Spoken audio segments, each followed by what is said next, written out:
تازہ ترین ویڈیوز کے لیے چینل کو سبسکرائب کر کے بیل آئیکن اور آل نوٹیفیکیشن پر کلک کریں تاکہ آپ کو ملے ہر اپڈیٹ سب سے پہلے۔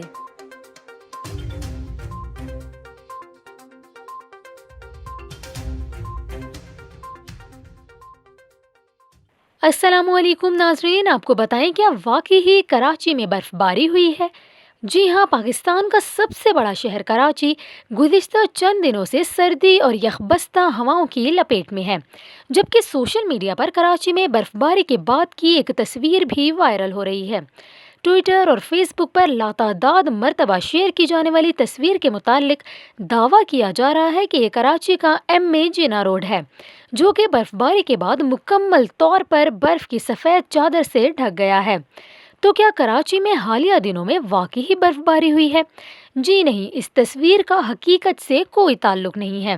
محکمہ موسمیات نے یہ ضرور کہا ہے کہ معمول سے تیز ہوائیں کراچی میں سردی کی شدت میں اضافہ ضرور کر سکتی ہیں، لیکن برف باری کا کوئی امکان نہیں ہے، کیونکہ بنیادی طور پر کراچی ایسے جغرافیائی زون میں موجود ہے جہاں برف باری نہیں ہوتی، اور یہاں سردیوں میں بھی اوسطاً کم سے کم درجہ حرارت 12 ڈگری سینٹی گریڈ تک ہوتا ہے، اور وہ جنوری سرد ترین مہینہ ہوتا ہے۔